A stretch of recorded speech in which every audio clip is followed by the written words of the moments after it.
कहानी के आगाज में हम देखते हैं ओशियो और उसके वालिद, जो एक पादरी हैं। उसका बाप इसे 500 पुराने किस्से के बारे में बता रहा था। उस गांव का 500 साल कदीम मंदिर जिसमें एक अफसानवी नेज़े की पूजा की जाती है और ये नेज़ा दरअसल यूकाई शिकारी का है। लेकिन यूकाई एक ऐसा आफरीत है जो है पोशीदा। लेकिन ओशियो यकीन नहीं कर रहा था। उसकी बातों से आज उसके बाप को गुस्सा आता है। ओशियो के वालिद सफर पर जा रहे थे तो वो ओशियो से मंदिर की देखभाल करने को कहता है और किताबों को गोदाम से निकालने के लिए कहता है। कुछ देर बाद ओशियो जाता है किताबों को निकालने के लिए गोदाम, जहां ओशियो एक खुफिया दरवाजे पर नजर पड़ती है। वो इसे खोलने की कोशिश करता है लेकिन उस अमल में वो भी नीचे गिरता है। तभी वो देखता है कि उसके पीछे एक यूकाई है तो वो उसको देखकर बहुत खौफजदा हो जाता है और खुद को पीछे कर लेता है। लेकिन उसके जिस्म में एक नेज़ा था जिसे सिर्फ इंसान ही निकाल सकते हैं और हकीकत में उस यूकाई को यहाँ 500 साल पहले कैद किया गया है। अब ओशियो उसको समझता है ये नेज़ा उस हैवान का नेज़ा है जो उसका बाप बता रहा था। तो यूकाई उससे पूछता है ओशियो, क्या तुम उस नेज़े को बाहर निकालने के लिए उसकी मदद करोगे? ओशियो उस देव से पूछता है कि उसके बाद वो क्या करेगा। उस बात पर वो कहता है कि वो आजादी हासिल करने के बाद में पहले तमही खाऊंगा फिर पलटूंगा। ये पूरी जगह एक जिंदा जहन्नुम में बदल दूंगा। जिसे ओशियो सुनकर इसे छोड़ने से इनकार कर दिया तो यूकाई कहता है ठीक है, मैं आपको नहीं खाऊंगा। लेकिन ओशियो फिर भी इसे आजाद करने से इनकार करता है कि उनके बाद में कि वो इंसानों के लिए खतरा बन सकता है। उसके बाद ओशियो स्कूल आता है जहां हम उसके दोस्त इनोए को देखते हैं और उसके हम जमात नाकामोरा बट ओशियो जो अपनी नोटबुक भूल गए थे। ओशियो स्कूल में भी यूकाई के बारे में सोचता रहता है। फिर पता चला कि ओशियो फुटबॉल में अच्छा लेकिन वो खताटी में दिलचस्पी रखता है। स्कूल से वापसी के बाद भी वो अभी तक सिर्फ उस यूकाई के बारे में सोच रहा था। तब ही नाकामोरा यहाँ इनोए के साथ उसकी नोटबुक हासिल करने के लिए आते हैं। लेकिन पर इसी वक्त ओशियो को चारों तरफ शैतानी छोटी मखलूकात नजर आने लगती हैं, जबकि इनोआ और नाकामोरा कुछ भी नहीं देख सकते थे। इसलिए वो फौरी तौर पर यूकाई के पास आता है और उसके बारे में पूछता है। ये सुनकर यूकाई हंसने लगता है और कहता है कि उन 500 साल में मेरी चमक उस जगह में जमा थी, लेकिन आपकी वजह से ये फैल गया है। उस वजह से चारों तरफ छोड़े यूकाई आ रहे हैं क्योंकि तुम मेरी चमक के राबते में आए हो, इसलिए तुम उन्हें दूसरों से पहले देखना शुरू किया। फिर ओशियो नाकामोरा और दीन चीखते हुए को सुनता है। अब वो इनकी फिक्र करने लगता है तो यूकाई कहता है कि तुम उन्हें रोक पाओगे, लेकिन मैं मदद कर सकता हूँ।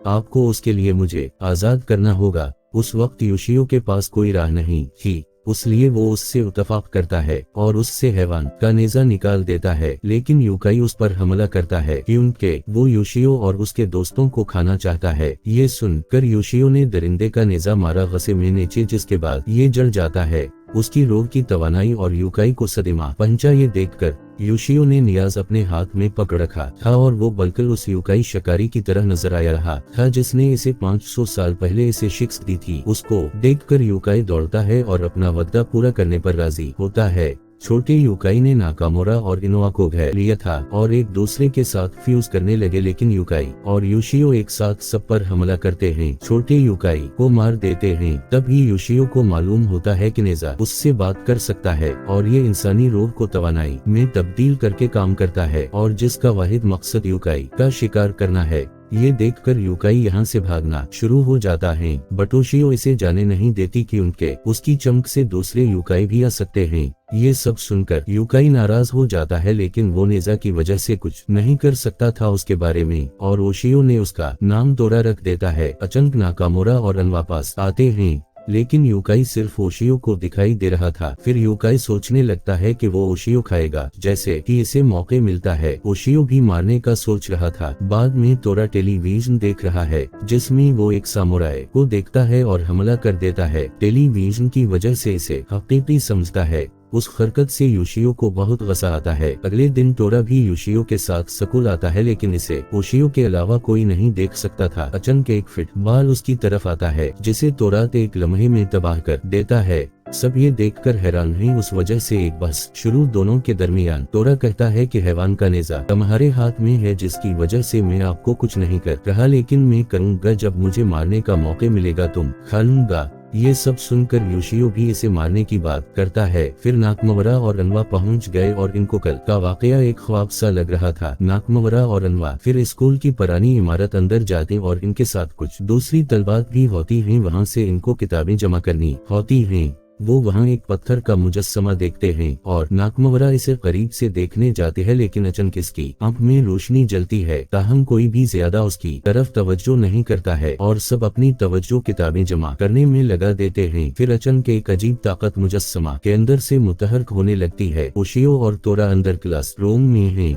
फिर अचानक से नेज़े से आवाज आने लगती है। योशियो समझता है कि ये इसे कुछ बताना चाहता है। तभी पुरानी इमारत के करीब एक धमाका होता है। ये देखकर योशियो फौरन वहां आता है, जहां वो देखता है कि एक तालिब इल्म पत्थर बनना शुरू हो जाता है। तो तोरा कहता है उसका ताल्लुक पत्थर खाने वाले युकाई से है। फिर योशियो नाकामोरा और अनवा को तलाश करता है, लेकिन वो दो और दूसरे तलबा कहीं भी नहीं थे। कुछ देर बाद पुलिस भी आ जाते हैं यहाँ और 5 तलबात की गुमशुदगी की खबर फैल जाती है। सबको लगता है किसी अगवाकार ने अगवा कर लिया है, लेकिन योशियो जानता है कि ये मामला एक देव से मुतालिक है। लिहाजा वो तोरा से पूछना शुरू करता है उसके बारे में, लेकिन तोरा इनकार कर देता है उसकी मदद करने से, क्योंकि वो नहीं चाहता उसके किसी भी मामले में मुलव्वस होना और फिर से इसे मारने की बातें करने लगता है। ये सुनकर योशियो उस पर गुस्से में आ गया। उसके बाद तोरा उससे लड़ने लगता है, लेकिन हैवान के नेज़े की वजह से वो इसे कुछ भी नहीं कर सकता, तो लिहाजा तोरा इसे बताने पर राजी हो जाता है। उसके बाद वो योशियो को उस पत्थर खाने वाले युकाई के बारे में बताता है कि ये युकाई बहुत ताकतवर होते हैं और वो इंसान को अपनी रकावट के अंदर बंद करते हैं और उसके बाद उनको पत्थर में तब्दील करके उन्हें खा जाता है। उन्हें एक ही वक्त में शिकस्त देना आसान नहीं है, क्योंकि राकीटर ने नाकमवरा और अनवा को भी अपनी लपेट में ले लिया है। लेकिन पुलिस एहलकार अब नहीं देख सकते थे। पत्थर खाने वाला युकाई उन्हें डराने की कोशिश करता है, लेकिन नाकामोरा के सामने हार नहीं मान रही थी। उस पर पत्थर खाने वाला उस पर हमला करता है और इसे एक पत्थर में बदल देता है जो अब योशियो के पास था। उसने राख खाने वाले को शिकस्त देने का फैसला किया।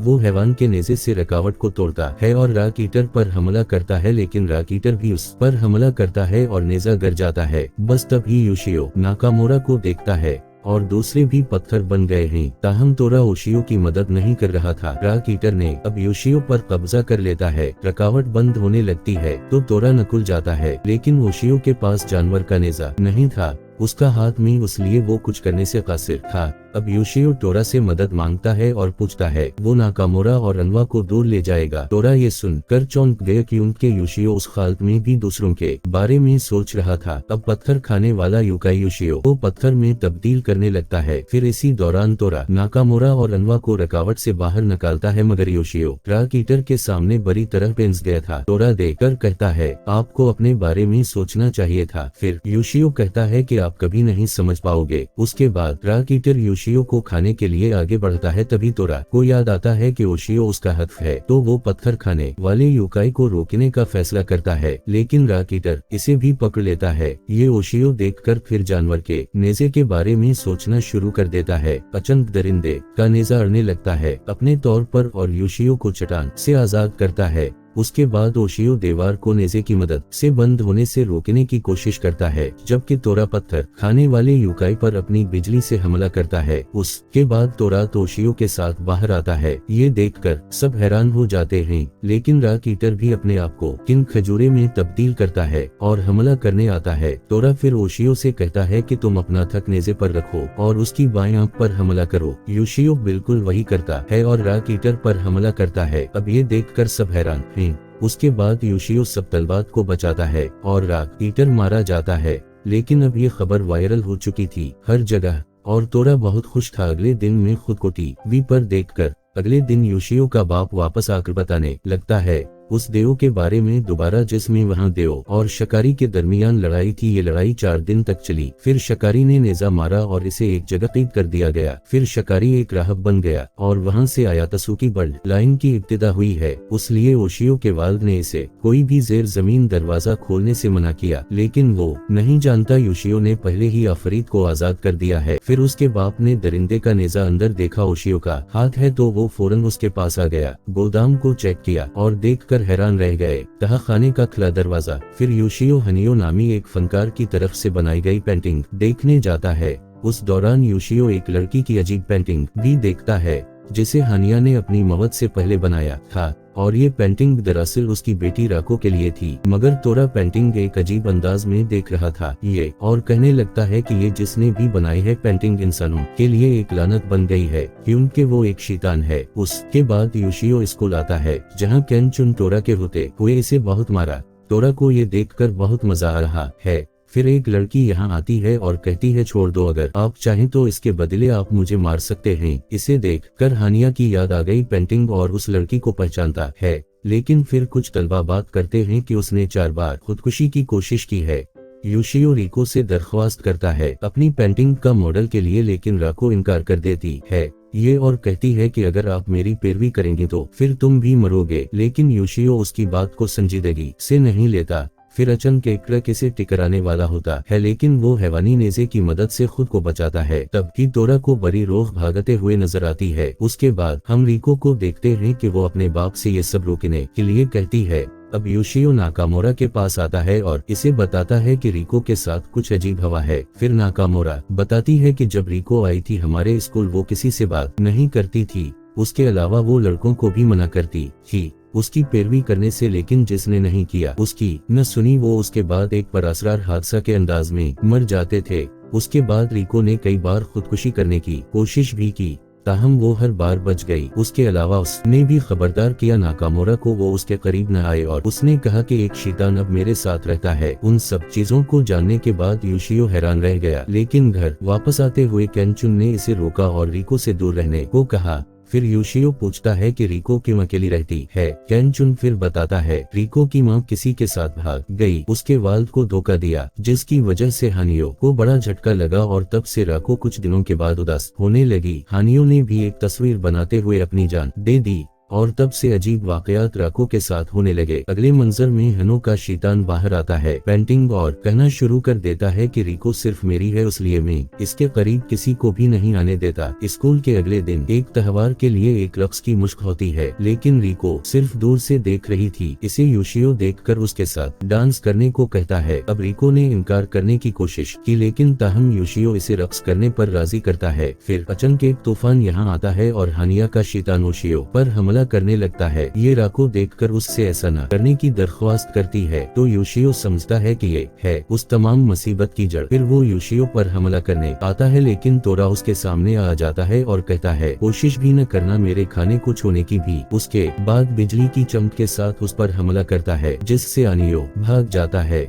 उसको देखकर केंचुन भी सारी बात समझ गया, लेकिन ये सब रिको की वजह से था, तो वो ये देखकर खुदकुशी करने का फैसला करती है। योशियो जानवर का नेजा इस्तेमाल करता है और केंचुन के साथ इसे गिरने से बचाता है, लेकिन हानियो भी इसे बचाने आता है और वो दूसरों के साथ राको को नहीं देखना चाहता। तो अब राको केंचुन से इसका हाथ छोड़ने को कहती है, लेकिन केंचुन ने इनकार कर दिया और कहता है कि मैं आपके बड़े वक्त में आपके साथ नहीं था, लेकिन आज ये नहीं होगा। ये सुनने के बाद रिको उसके साथ ऊपर आती है, लेकिन हानियो का ख्याल है कि रिको ने भी इसे धोखा दिया है, तो वो रिको के साथ अपनी पेंटिंग में आता है और केंचुन और योशियो ये देखकर उस पर हमला करता है, लेकिन कोई असर न हुआ। तो तोरा बताता है ये कहते हुए कि उस पेंटिंग की बुनियाद इंसानी रूह पर है, उसको मारने के लिए आपको वहां जाकर हमला करना है। हानियो ने इसी दौरान योशियो को पकड़ लिया और लेना शुरू कर दिया अपनी पेंटिंग के अंदर, लेकिन तोरा योशियो की मदद नहीं करता क्योंकि उसने तोरा से मदद नहीं तलब की। फिर ये देखकर तोरा गुस्से में आ जाता है क्योंकि वो योशियो को खाना चाहता था, तो वो सबको बचाता है और योशियो से पेंटिंग पर वार करने के लिए कहता है, लेकिन बस फिर रिको अपने वालिद को बचाने के लिए आती है और नेजा उसके जिस्म से भी गुजरता है।